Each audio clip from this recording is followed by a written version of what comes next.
Bonjour. Aujourd'hui, on va essayer de résoudre un petit exercice sur la fonction exponentielle destiné aux élèves de 4e année de sciences. Je vais vous énoncer l'exercice au fur et à mesure. D'accord? Alors, je vais commencer par la première question. Donc, soit f de x est égal à 1 moins exponentielle moins x pour x appartenant à l'intervalle 0 plus l'infini. Tout simplement, la première question, étudier les variations de f. Bien évidemment, c'est une question de synthèse donc, qui va regrouper pas mal d'éléments. Le protocole qu'on utilise en général pour étudier les variations des fonctions sont les suivants. Donc, premier point, l'ensemble de définition de f, c'est 0 plus l'infini. Deuxième point, on détermine les images ou les limites aux bornes de l'ensemble de définition. Par exemple, f de 0, c'est égal à quoi? F de 0, c'est 1 moins exponentielle 0, qui est égal à 1 moins 1, ça vaut 0. Deuxièmement, la limite en plus l'infini de f de x, qui est égal à la limite en plus l'infini de 1 moins exponentielle moins x. On peut calculer la limite exponentielle moins x telle qu'elle est présente, ou bien on peut remplacer, c'est la limite en plus l'infini de 1 moins 1 sur exponentielle moins x, étant donné que exponentielle moins x c'est 1 sur exponentielle x. Vous savez tous que exponentielle x, sa limite au voisinage de plus l'infini c'est égal à plus l'infini, 1 sur l'infini égale 0, donc ça vaut 1 moins 0, donc 1. Étant donné que la fonction exponentielle x continue et dérivable sur R, par contre, est une fonction strictement positive, par conséquent exponentielle moins x qui est égal à 1 sur exponentielle x.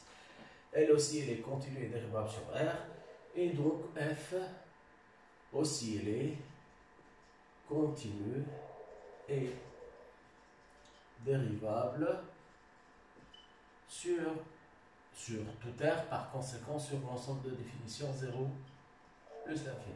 Pas de problème. Maintenant, la fonction dérivée f' de x, c'est égal à quoi? F' de x, f' de x, c'est égal, la dérivée de 1, ça vaut 0, moins la dérivée d'exponentielle moins x, qui n'est autre que moins exponentielle moins x. Le signe moins, c'est la dérivée de moins x. C'est une fonction composée, f en g. Ou bien on peut dire que la dérivée de exponentielle u, si vous voulez, sa dérivée, c'est u' exponentielle u. Voilà. Donc, l'expression exponentielle moins x est une quantité strictement positive. D'accord? Et par conséquent, le tableau de variation de notre fonction est le suivant. Voilà. X, f, 0 plus l'infini, positive, la fonction f est strictement croissante. Sa limite, l'image de 0 c'est égal à 0 et la limite en plus l'infini c'est égal à plus l'infini. Deux questions supplémentaires. Écrire l'équation de la tangente ACF au point d'abscisse 0. Donc, écrire l'équation de la tangente ACF, on va l'appeler la tangente T, ACF au point d'abscisse 0, et étudier la position de T et C. Voilà, ça c'est pour la première partie. Donc, je vais vous laisser prendre note si vous voulez, sinon revenez à la vidéo dès le début et faites une pause, vous prenez l'énoncé, vous essayez de le faire par vous-même et par par suite, vous avez la correction. Ok. Je passe. Donc maintenant, on va écrire l'équation de la tangente à la courbe f au point d'abscisse 0 et on va étudier la position de la courbe de f par rapport à cette tangente-là. Donc j'efface mon tableau. Vous savez tous que l'équation de la tangente est donnée par cette formule-là. L'équation de t n'est autre que y égale f' de 0 fois x moins 0 plus f de 0. D'accord? On a f de 0, on l'a déjà calculé, c'est égal à 0. Et f' de 0, c'est exponentielle 0, ça vaut 1. Et par conséquent, l'équation de la tangente t est y égale 1 fois x plus 0. Donc y égale x. Voilà. Ça, c'est l'équation de la tangente. Maintenant, on va parler de la position de C par rapport à T. Lorsqu'on a toujours l'étude de position entre deux courbes, une courbe et une droite, entre deux expressions, alors, on passe toujours par la différence entre les deux expressions et étudier le signe pour savoir si laquelle est au-dessus de l'autre, laquelle est supérieure à l'autre, fonction qui a l'expression la plus grande et elle est représentée au-dessus de la seconde. Vous voyez? Pour étudier l'intersection, on résout une équation f de x égale g de x ou bien f de x égale l'équation de la tangente. Ça, c'est pour les intersections. Et pour la position, on étudie le signe. Donc, on va calculer f de x moins x qui est égal à 1 moins exponentielle moins x.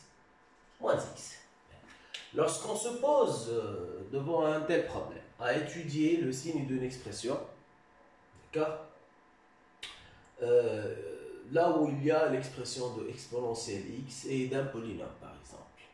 Parmi les techniques les plus simples et plus sûres pour déterminer le signe de cette expression, n'oubliez pas, on cherche le signe de cette expression, d'accord? Donc, mieux vaut... comment dirais-je, mieux vaut passer par ce qu'on appelle l'étude de fonction. Donc, je pose u de x qui est égal à 1 moins x moins exponentielle moins x, si vous voulez. Bien sûr, on travaille toujours sur l'ensemble de définition de la fonction f qui est égal à 0 plus l'infini. On va essayer d'étudier les variations de la fonction. Et par suite, on va essayer de déterminer le signe. Vous saviez tous que u de 0, c'est égal à 1 moins 0 plus moins exponentielle 0, donc ça vaut 0. D'accord? La limite en plus l'infini de u de x, c'est égal, celle-là nous a donné 0, en plus l'infini, donc 1, celle-là est à moins l'infini. D'accord, je vais l'écrire ici, plus clairement. 1 moins x moins exponentielle moins x, on a déjà calculé ça. Celle-là, elle vaut 0. Celle-là, plus l'infini avec le signe moins l'infini. Donc le tout, c'est égal à moins l'infini. U' de x égale 1, sa dérivée 0, moins x, sa dérivée moins 1, et plus exponentielle moins x. Voyons le signe de la dérivée de u. Vous saviez tous que, qu'est-ce qu'on a? On a x est supérieur ou égal à 0. Ça, c'est équivalent à dire que moins x est inférieur ou égal à 0. Et par conséquent, exponentielle moins x est inférieur ou égal à exponentielle 0 qui est égal à 1. Par conséquent, moins 1 plus exponentielle moins x est inférieur ou égal à 0. Ça veut dire que u' est inférieur ou égal à 0. Elle s'annule où? Lorsque x égale 0, moins x égale 0, exponentielle moins x égale 1. Et par conséquent, moins 1 plus exponentielle moins x égale 0. Donc la dérivée de u s'annule en 0. Et on établit le tableau de signe de la fonction u. J'ai dit le tableau de variation qui va nous emmener à déduire le tableau de variation. Et voilà. Celle-là. La dérivée s'annule en 0. E' x, E, 0 plus l'infini. La dérivée est négative, la fonction U est décroissante. 0. Même cette limite-là n'est pas très importante. Donc x est égal à moins l'infini. Une fonction décroissante à partir de 0, que va être son signe? Son signe va être inférieur ou égal à 0. Donc, pour tout x supérieur ou égal à 0, on a u de x inférieur ou égal à 0. Par conséquent, u de x qui n'est autre que f de x moins x, c'est négatif, ça veut dire que la fonction f est au-dessous de sa tangente. D'accord? Donc c'est f au-dessous de t. D'accord? Voilà, ça c'est pour la deuxième partie. Ok. Je vous laisse un moment. Regardez bien le calcul, sinon vous revenez, comme j'ai dit tout à l'heure, à la vidéo dès le début, vous faites une pause, vous prenez les questions une à une, vous essayez de les résoudre par vous-même, et ainsi de suite. Je passe. La question suivante, naturellement, ça va être la construction de la courbe de f. Là. Donc, est-ce qu'on a des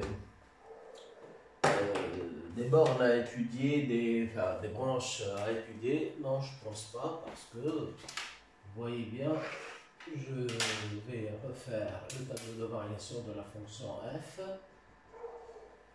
Une fonction croissante, l'image de 0 c'est 0, la limite en plus l'infini est 1. Donc déjà on a la limite en plus l'infini égale 1, ça veut dire que y égale 1 est une asymptote horizontale ACF au voisinage de plus l'infini. Maintenant je vais... Voilà. Et voilà. D'accord. On va commencer toujours par les tangentes et les asymptotes. On a dit que y égale 1 est une asymptote horizontale au voisinage de plus l'infini. Voilà, la droite y égale 1. 1. L'image de 0 c'est égal à 0. La tangente en 0 passe par... la tangente en 0 est d'équation y égale x, donc passe par 0, 0 et le point si vous voulez à 1. Voilà. Ça c'est la tangente. Il est autre que la première bisectrice. D'accord. Les variations de la fonction f.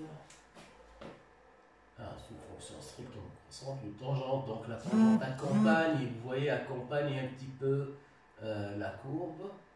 Et voilà. Bien sûr, bon, c'est pas comme moi sur le tableau, vous essayez de tracer, voilà, de construire la courbe en main levée. Voilà. Ça, c'est la courbe de f.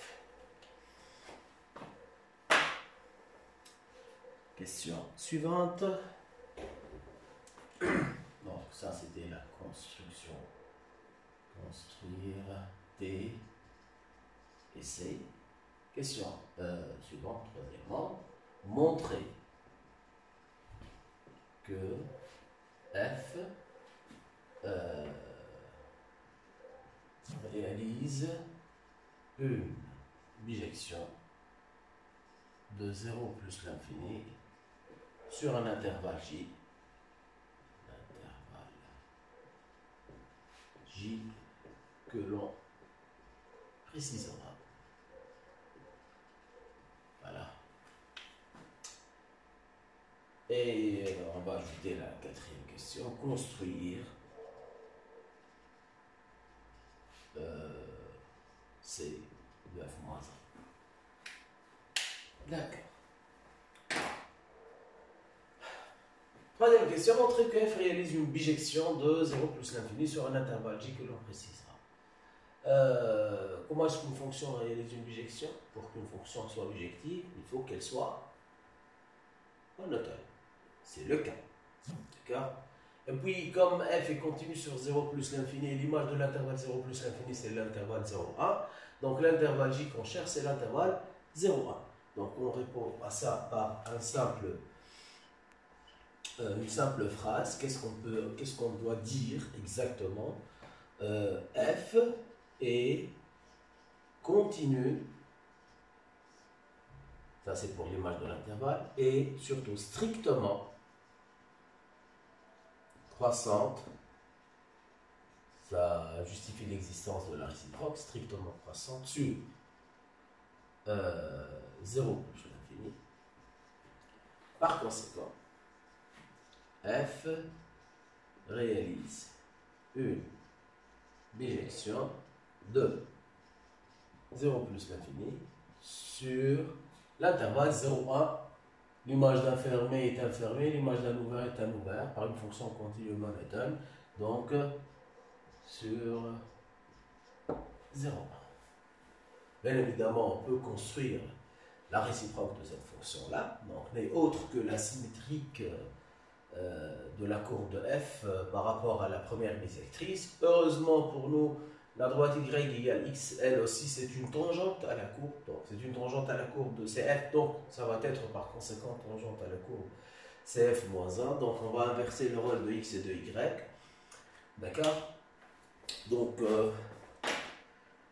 voilà. L'asymptote horizontale devient une asymptote verticale. Y égale 0 devient x, y égale 1, excusez-moi, donc ça devient x égale 1. Voilà. X égale 1. D'accord. Le point 0, 0 ne change pas, rien que la fonction f était au-dessous de la tangente, elle va devenir au-dessus. Croissante elle aussi, f et f-1, les deux fonctions ont le même signe de dérivée. L'une est l'inverse de l'autre, déjà. Donc, voilà. Ça, c'est la courbe de f-1. D'accord?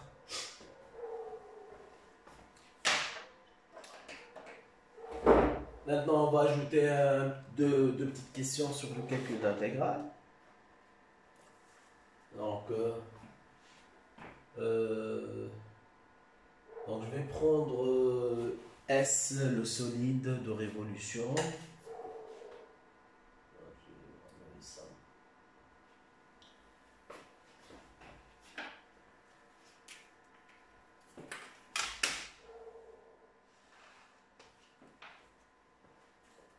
Soit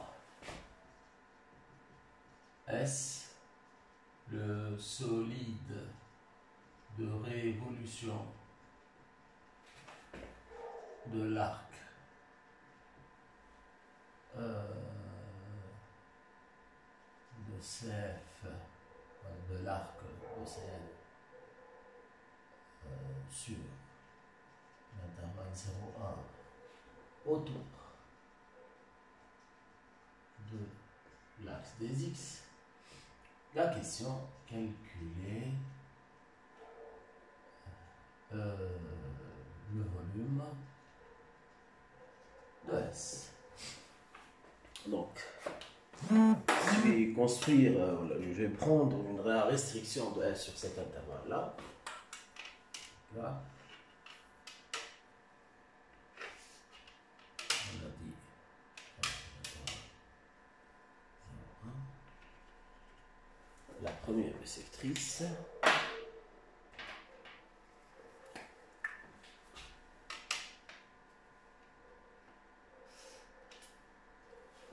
La courbe de F sur l'intervalle 0,1.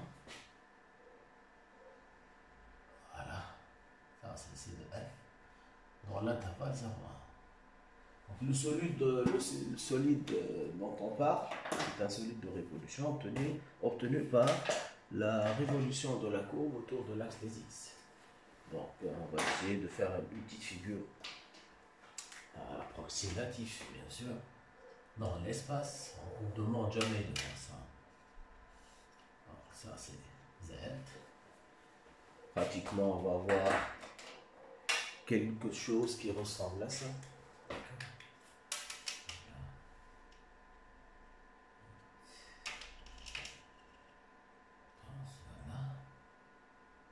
Voilà le solide dont on parle.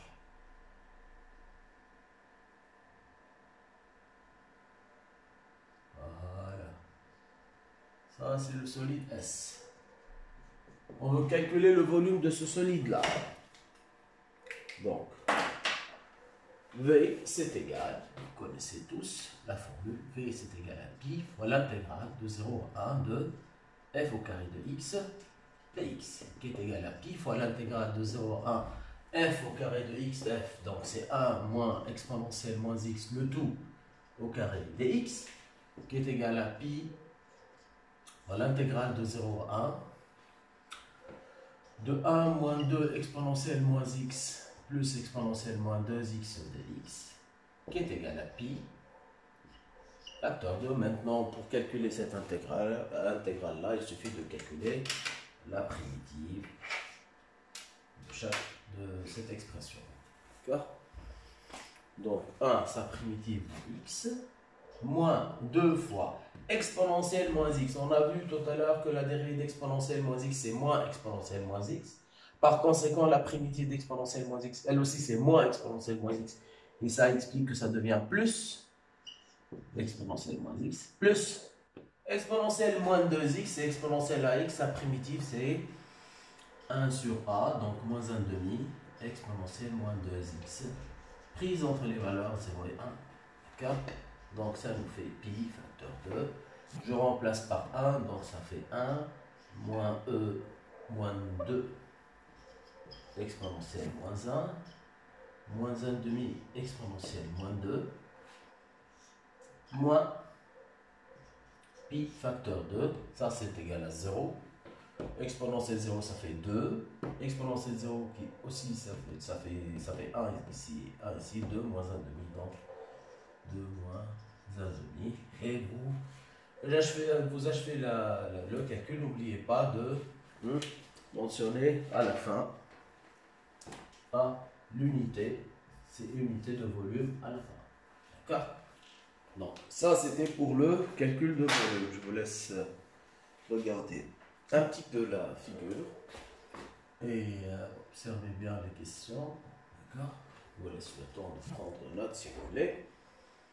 Et on va répondre à la dernière question, c'est-à-dire calculer le volume,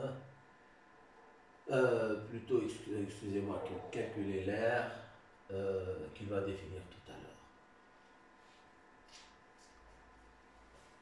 Je vais laisser les deux courbes,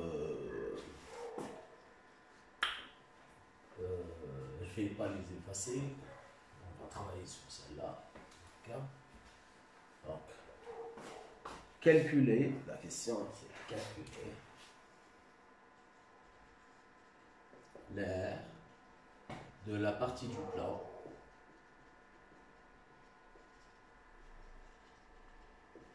limitée par CF, C de F moins 1 et les droites x égale 1 et y égale 1. C'est-à-dire, on nous demande de calculer l'aire de cette partie-là. L'aire de la partie du plan limitée par CF, CF moins 1, x égale 1 et y égale 1. Donc, on nous demande de calculer ça. Vous voyez? Étant donné qu'on n'a pas cherché,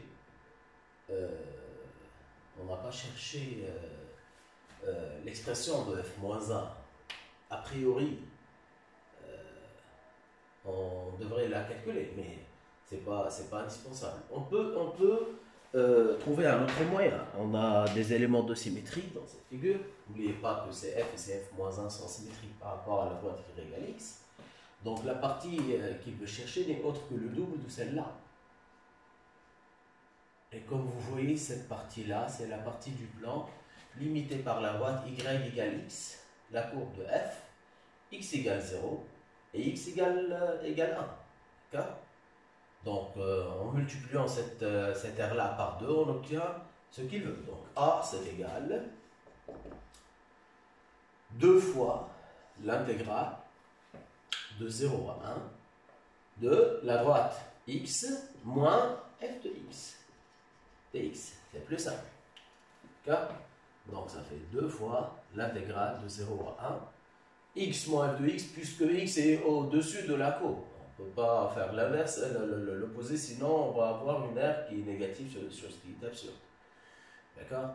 Donc, a priori, en général, dans le théorème, on parle de valeur absolue. Et puisqu'on connaît la position, donc on connaît le signe de x moins f de x. Donc, x moins 1 plus exponentielle moins x dx. Ça, c'est un calcul très très simple. X, sa primitive, c'est x carré sur 2. Moins 1, c'est sa primitive x, plus exponentielle moins x, sa primitive, c'est moins exponentielle moins x, prise entre les valeurs 0 et 1.